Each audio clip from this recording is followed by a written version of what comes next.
এখন যদি এমনটাই হয়ে থাকে যে লৌহে মাহফুজ থেকে এক রাত্রিতে প্রথম আসমানে নাজিল হয়েছে পুরো কোরআন একসঙ্গে, সেখান থেকে 23 বছর জুড়ে জিবরাইল আলাইহিস সালামের মাধ্যমে আল্লাহ রসুলের কাছে নানান প্রেক্ষাপট অনুযায়ী নাজিল হয়েছে 23 বছর জুড়ে। যদি এমনটাই হয়ে থাকে হুজুর, তাহলে এই কোরআনে নস্খ হয় কিভাবে? প্রথম একটা বিধান ছিল, 1 বছর 2 বছর পরে এর বিপরীত বিধান নাজিল হয় কিভাবে? যেমন আল্লাহ সুবহানাহু ওয়া তাআলা মদকে হারাম প্রথমেই করেন নাই। হ্যাঁ, প্রথমেই বলেছেন তোমরা এটা না খাইলেই ভালো, হ্যাঁ, খাও, তো না খেলে ভালো। ভালো।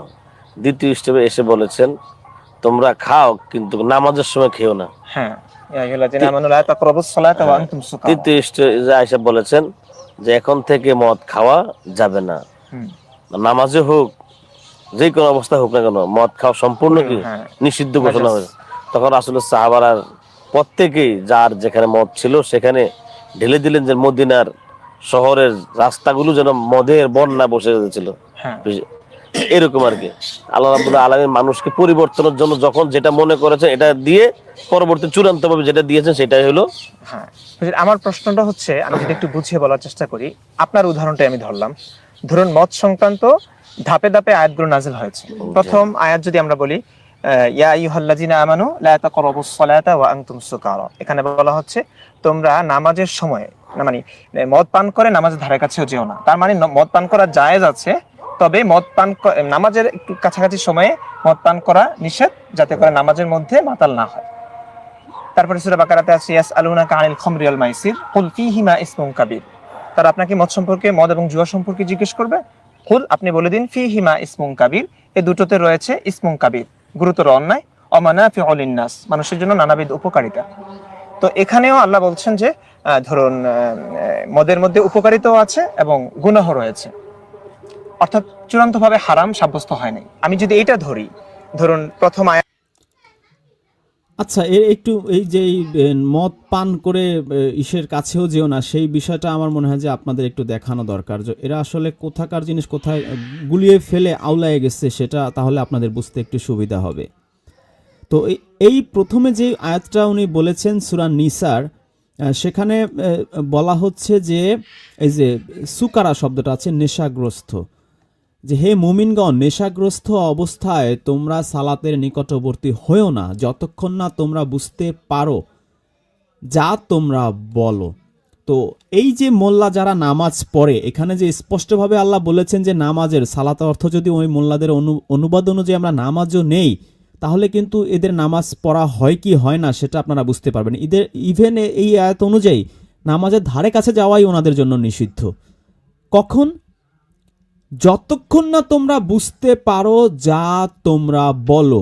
এখন বলেন তো, বাংলাদেশে, ভারতে, পাকিস্তানে, আফগানিস্তানে, যে সমস্ত দেশ আরব কান্ট্রি নয়, সে সমস্ত দেশের ইমাম সাহেবেরা, ধরেন 3টা দেশে মিলিয়ে মিনিমাম 1 কোটি ইমাম আছে, এই ইমামরা যা পড়ে তা কি বুঝতে পারে?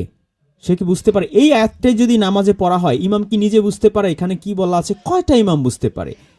তো এখানে মিনিমাম 99% ইমাম বোঝেই না যে সে কি বলছে। তাহলে যেই ইমাম পড়বে, এখানে ডাইরেক্ট কথা, নেশাগ্রস্ত অবস্থায় তোমরা সালাতের নিকটবর্তী হয়েও না যতক্ষণ না তোমরা বুঝতে পারো। এখানে নেশার বলা, নেশা কি শুধুমাত্র মদ খাইলে মানুষের নেশা হয়? ইয়াবা খাইলে হয় না? গাঞ্জা খাইলে হয় না? নেশার বস্তুর কি পৃথিবীতে অভাব আছে? টাকার নেশা, আমরা কথায় কথায় বলি টাকার নেশা, নারীর নেশা, জুয়ার নেশা, ক্ষমতার নেশা, ব্যবসার নেশা। এই যে নেশা, একজন ব্যবসায়ী সে দোকানে কাজ করছে বা দোকানে বিক্রি বেচা কেনা করছে, আজান দিল, সে নামাজে গেল, নামাজে দাঁড়িয়ে তার নেশা হচ্ছে দোকানের মধ্যে, ব্যবসার মধ্যে, টাকার নেশা তার মাথার মধ্যে ঢুকে আছে। বা একজন প্রেমিক বা একজন প্রেমিকা তার প্রেমিকের কথা কল্পনা করছে বা প্রেমিকার কথা কল্পনা করছে, সে প্রেমের নেশায় হাবুডুবু খাচ্ছে। তো এখন সে নামাজের মধ্যে তার প্রেমিকার চেহারাই দেখছে বা প্রেমিকের চেহারাই দেখছে। এখন একজন রাজনীতিবিদ বা একজন ক্ষমতাশীল ব্যক্তি, তার কাছে অনেক মানুষজন এসেছে বিভিন্ন কাজকর্ম নিয়ে, কাউকে মারতে হবে, কাউকে ধরতে হবে, আবার কোথাও ব্রিজ হচ্ছে, কালভার্ট হচ্ছে বা রাস্তাঘাট হচ্ছে, সেখান থেকে কমিশন নিতে হবে। এই নেশার মধ্যে সে আছে, টাকার নেশায় বা ক্ষমতার নেশার মধ্যে আছে। ওই ব্যক্তি নামাজে গিয়ে যা পড়ে তার ব্রেন কি ওইখানে কনসেন্ট্রেট থাকে? কখনোই থাকে না। এটা আপনি যদি কখনো নামাজ পড়ে থাকেন আপনি নিশ্চয়ই আমার কথাটা বুঝতে পারছেন। তো এখানে বলা আছে যতক্ষণ না তোমরা বুঝতে পারো নেশাগ্রস্ত অবস্থায়, এখানে মদ শব্দটাই নাই। তো যে কোনো ধরনের নেশার মধ্যে যদি থাকে সালাতের নিকটবর্তী হয়েও না যতক্ষণ না তোমরা তা বুঝতে পারো। এরপরে দেখি আমরা এই সুকারা শব্দটা আর কোথায় আছে। আমি ক্লিক করছি, আপনারা নিজেরাই দেখেন। এই একই শব্দ আছে 22 নম্বর সূরা হজের 2 নম্বর আয়াতে। এখানে কি বলা আছে? যেদিন তোমরা তা দেখবে সেদিন প্রত্যেক স্তন্য দানকারিণী আপন দুগ্ধপোষ্য শিশুকে, মানে ফজলুর রহমান আরো সহজ বাংলা করেছে, বয়ানে আবার সাধু ভাষা ঢুকিয়েছে। বলছে যে দুধের শিশুর কথা ভুলে যাবে এবং প্রত্যেক গর্ভবতী তার গর্ভ ফেলে দেবে, আর মানুষকে তুমি নেশাগ্রস্তের মতো দেখবে। এই বয়ান ফাউন্ডেশন লিখেছে মাতাল সদৃশ্য দেখবে, অথচ তারা মাতাল নয়। তো এইখানেও সুকারার অর্থ কি? আপনারা মদ পেয়েছেন, মদ পাননি, তাহলে এখানে এই নেশার কথা বলা হচ্ছে। তো নেশাগ্রস্ত অবস্থায় যাবে না। তো এটার অর্থ দিয়ে সে বুঝালো যে মদ পান এখানে হারাম করা হয়েছে, বা কাছে শুধু নামাজের সময় হারাম করা হয়েছে। তো এখানে যে সে অর্থ জালিয়াতি করেছে বা সে বুঝতেই পারে নাই, এটা আশা করি আপনারা অন্তত বুঝতে পেরেছেন। এরপর ধাপে ধাপে কি আল্লাহ রাব্বুল আলামিন এর কুরআন যদি আমরা দেখি তাহলে এই মোল্লাদের তো নামাজই হয় না। এরা নামাজ পড়ে কি? অজু ছাড়া তো নামাজ হয় না। একটা গল্প প্রচলিত আছে যে এই ফাজাইলে আমল নিয়ে যখন তাবলিগ করতাম, যে ফাজাইলে আমলের হাদিসের মধ্যে একটা আছে, যদিও এই আহলে হাদিস আলারা বলছে এটা 100% সহি না, এটা কি জয়ীফ না হাসান কি যেন একটা ভংচং বলছে আর কি। তো ওখানে বলা আছে যে কোনো ব্যক্তি যদি তাকবিরুল্লাহর সাথে 40 দিন না 41 দিন একাধারে নামাজ পড়ে, 5 ওয়াক্ত নামাজ পড়ে, তার রিজিকের ব্যবস্থা আল্লাহ করে দেবে। মানে তার কাজ কাম করতে হবে না। যদিও সূরা জুমার মধ্যে আছে সালাত শেষ করে তোমরা রিজিকের অন্বেষণে বেরিয়ে যাও। সূরা ইসের মধ্যে আছে, নাবার মধ্যে আছে যে আমি দিনকে করেছি তোমাদের জীবিকা অর্জনের জন্য। সূরা বানী ইসরাঈলের 12 নম্বর আয়াতেও একই ধরনের কথা আছে, দিনকে করেছে আমাদের জীবিকা উপার্জনের জন্য। যাই হোক, ওরা বলতে চাচ্ছে এই হাদিসের মাধ্যমে 41 দিন আপনি যদি নামাজ পড়েন আপনার রিজিকের ব্যবস্থা আল্লাহ অটোমেটিক্যালি গায়েবীভাবে করে দেবে। ফাইন। তো এই হাদিস শুনে এক চোর সে বলেছে ঠিক আছে তাহলে তো আমার আর চুরি করতে হবে না, আল্লাহ যদি ব্যবস্থা করে দেয়। সে মোটামুটি 40 দিন না 41 দিন এরকম টানা পড়েছে, নামাজ পড়ার পরে দেখা যাচ্ছে যে তার আসলে রিজিকের কোনো ব্যবস্থাই হয়নি। তারপর সে ইমাম সাহেবকে ধরেছে, যে ইমাম বলেছে যে এই 40 দিন এই টানা তাকবীরুল্লাহর সাথে নামাজ পড়লে রিজিকের ব্যবস্থা আল্লাহ করবে। যে আপনি তো বলেছেন আমি তো এই চুরি দাড়ি সব ছেড়ে দিছি, আমি 5 ওয়াক্ত নামাজ পড়েছি তাকবীরুল্লাহর সাথে, আমার তো রিজিকের ব্যবস্থা হয়নি। এখন সে তো মাথা চুলকাচ্ছে যে আসলে আল্লাহর নবীর হাদিস তো মিথ্যা হতে পারে না, কেন এরকম হলো আমি ঠিক বুঝতে পারছি না। তখন সেই চোর বলে, হ্যাঁ আমি জানতাম যে আমার সাথে এরকম একটা ধাপ্পাবাজি করবেন, এই কারণে আমি যে নামাজ পড়ছি এই 40 দিন আমি একদিনও অজু করি নাই, অজু ছাড়া নামাজ পড়ছি। এই গল্প শুনে সবাই হাসতে হাসতে গড়াগড়ি খাচ্ছে যে কি বোকা, অজু ছাড়া নামাজ পড়লে কি নামাজ হবে? নামাজই তো হবে না।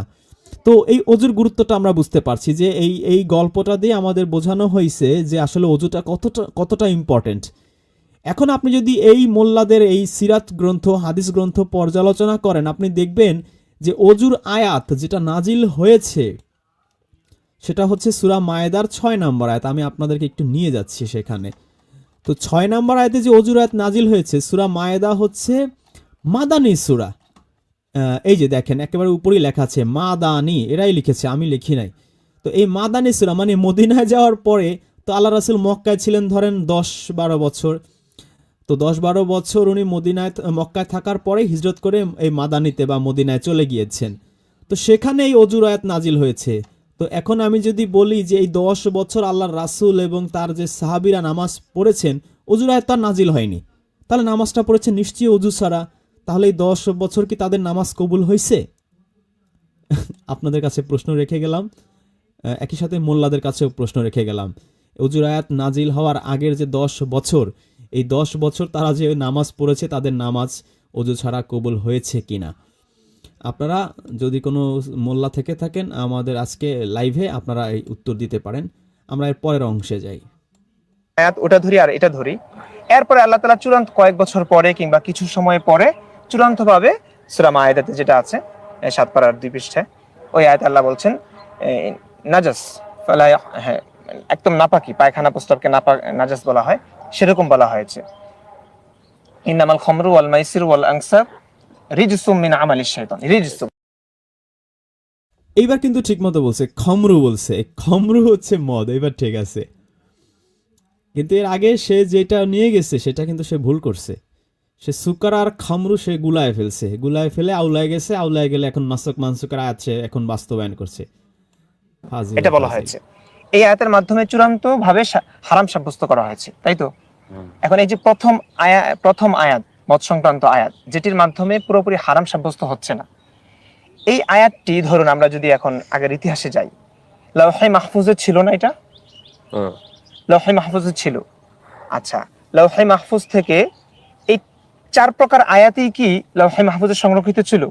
তারপর আল্লাহ ধরুন আল্লাহ আপনার আমাদের উদাহরণে ভালো যদি আমি জানেন। চাই যে মদ সম্পর্কে প্রথমে এটা বৈধ ছিল, অনেক জাদ্রেল সাহাবীরাও পান করতেন, শরাব পান করতেন।